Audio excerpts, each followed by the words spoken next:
Hello everyone, welcome back to let's talk in English. ഞാൻ ഇന്ന് നിങ്ങളുടെ മുന്നിൽ വന്നിരിക്കുന്ന ഒരു ചെറിയ കുഞ്ഞു ടോപ്പിക്കുമായിട്ടാണ്. നിങ്ങൾ ആദ്യമായിട്ടാണ് എൻ്റെ ചാനൽ കാണുന്നതെന്ന് വെച്ചാൽ താഴെ കാണുന്ന സബ്സ്ക്രൈബ് ബട്ടൺ പ്രസ് ചെയ്യാൻ മറക്കരുത്.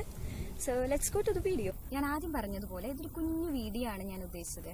അപ്പം നമ്മൾ ഇംഗ്ലീഷ് സംസാരിച്ച് തുടങ്ങുമ്പോൾ തന്നെ നമ്മൾ അറിയാതെ തന്നെ യൂസ് ചെയ്ത് പോകുന്ന പല വേർഡുകളും ഉണ്ട് അല്ലേ.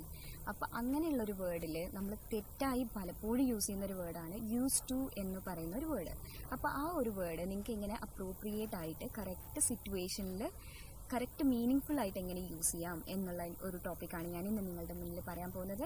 സോ ഞാൻ ആദ്യം പറഞ്ഞതുപോലെ നിങ്ങൾ ആദ്യമായിട്ടാണ് എൻ്റെ ചാനൽ കാണുന്നത് വെച്ചാൽ താഴെ കാണുന്ന സബ്സ്ക്രൈബ് ബട്ടൺ പ്രസ് ചെയ്യാൻ മറക്കരുത്.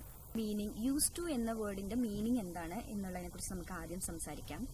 യൂസ് ടു എന്ന് പറയുന്നത് ഒരു സിറ്റുവേഷൻ അല്ലെങ്കിൽ ഒരു ആക്ഷൻ, പണ്ട് നടന്ന ഒരു ആക്ഷനെ കുറിച്ച് ഇപ്പം നിങ്ങൾ സംസാരിക്കുകയാണ്. ആ ഒരു ആക്ഷൻ ഇപ്പം നടക്കാറില്ല.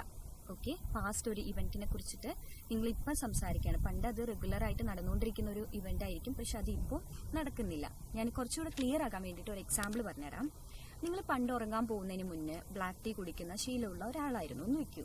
അപ്പം നിങ്ങൾക്കത് ഇപ്പോൾ നിങ്ങൾ ബ്ലാക്ക് ടീ കുടിക്കാറില്ല, ഉറങ്ങാൻ പോകുന്നതിന് മുന്നേ നിങ്ങൾ ബ്ലാക്ക് ടീ കുടിക്കാറില്ല. ആ ഒരു സിറ്റുവേഷനിൽ നിങ്ങൾക്ക് എങ്ങനെ യൂസ് ടു യൂസ് ചെയ്യാം. ഓക്കെ, നിങ്ങൾക്ക് പറയുന്നത് എങ്ങനെയാണെന്ന് വെച്ചാൽ I use to drink black tea before bed. നിങ്ങൾ ഇപ്പോൾ ബ്ലാക്ക് ടീ കുടിക്കുന്നില്ല, പണ്ട് നിങ്ങൾ ഉറങ്ങാൻ പോകുന്നതിന് മുന്നേ ബ്ലാക്ക് ടീ കുടിക്കാറുണ്ടായിരുന്നു എന്നുള്ളതിനെ കുറിച്ച് പറയാണ്. Okay, I use to drink black tea before bed. അതുപോലെ നിങ്ങൾക്ക് വേറെ എക്സാമ്പിൾ ഞാൻ പറഞ്ഞുതരാം. പണ്ട് നിങ്ങൾ സ്കൂൾ ബസ്സിലാണ് സ്കൂളിൽ പോയിക്കൊണ്ടിരിക്കുന്നു എന്ന് വെക്കൂ. ഇപ്പം നിങ്ങൾ അങ്ങനെയല്ല പോകുന്നത്. ആ ഒരു സിറ്റുവേഷനിൽ നിങ്ങൾക്ക് പറയാം I use to go to school by bus. I use to go to school by bus. Okay, അതാണ് കറക്റ്റ് ആയിട്ടുള്ള യൂസ് ടു എവിടെ യൂസ് ചെയ്യുന്നുള്ള വേർഡിന്റെ മീനിങ്. ഞാൻ പറഞ്ഞത് ഒന്നുകൂടെ ക്ലിയർ ആക്കി തരാം. നമ്മൾ ആദ്യം പണ്ട് ചെയ്തുകൊണ്ടിരിക്കുന്ന ഒരു ഇവന്റ് അല്ലെങ്കിൽ ഒരു ആക്ഷൻ നമ്മളിപ്പോൾ സംസാരിക്കുകയാണ്. ആ ഒരു ആക്ഷൻ നമ്മളിപ്പം ചെയ്യാറില്ല, അല്ലെങ്കിൽ ആ ഒരു ആക്ഷൻ ഇപ്പം നടക്കാറില്ല.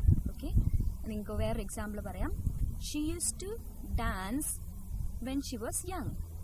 അവള് കുഞ്ഞായിരുന്നപ്പോൾ ഡാൻസ് കളിക്കാറുണ്ട്. ആ കൊച്ചിപ്പം ഡാൻസ് കളിക്കാറില്ല. അങ്ങനെ ഒരു സിറ്റുവേഷനിൽ മാത്രമേ യൂസ് ടു എന്ന് പറയാൻ പറ്റുള്ളൂ.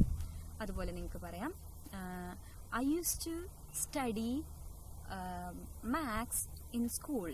അപ്പോൾ അതിനർത്ഥം ഇപ്പം നിങ്ങൾ മാത്സ് പഠിക്കുന്നില്ല, നിങ്ങൾ സ്കൂളിലായിരുന്നപ്പോൾ മാത്സ് പഠിച്ചുകൊണ്ടിരുന്നു എന്ന് പറയാം. ഈ ഐ യൂസ് ടു അല്ലെങ്കിൽ ഹി യൂസ് ടു എന്നൊക്കെ നമ്മൾ സംസാരിച്ചുകൊണ്ടിരിക്കുമ്പോൾ തന്നെ നമ്മൾ കേട്ടുകൊണ്ടിരിക്കുന്ന ഒരു വേർഡായിരിക്കും I am use to it അല്ലെങ്കിൽ she is use to it എന്നൊക്കെ പറയുന്നത് അല്ലേ. അപ്പോൾ എന്താണ് ഈ I am use to it എന്ന് പറയുന്ന ഒരു വേർഡിന്റെ മീനിങ്? എനിക്ക് ഭയങ്കരമായിട്ട് പരിചയമുള്ള ഒരു സിറ്റുവേഷൻ, ഒരു ആക്ഷൻ ഞാൻ ചെയ്തുകൊണ്ടിരിക്കുകയാണ്.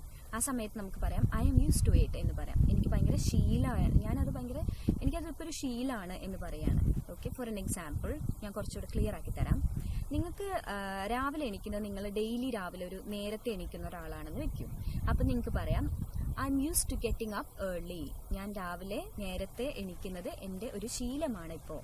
I M use to getting up early എന്ന് പറയാം. അതുപോലെ നിങ്ങൾക്ക് നടക്കുന്നത് ഒരു ശീലമാണെന്ന് വെക്കും. ഡെയിലി നിങ്ങൾ നന്നായിട്ട് നടക്കുന്ന ഒരാളാണെന്ന് വെക്കും. അപ്പം നിങ്ങൾക്ക് പറയാം I'm use to walking. എനിക്ക് നടക്കുന്നത് ഒരു ശീലമാണ്. അപ്പോൾ ഈ വീഡിയോ നിങ്ങൾക്ക് ഇഷ്ടമായിട്ടുണ്ടെങ്കിൽ എൻ്റെ ചാനൽ സബ്സ്ക്രൈബ് ചെയ്യാൻ മറക്കരുത്. കൂടെ വീഡിയോ ഷെയർ ചെയ്യുക, ലൈക്ക് ചെയ്യുക, കമൻറ്റ് ചെയ്യുക. താങ്ക്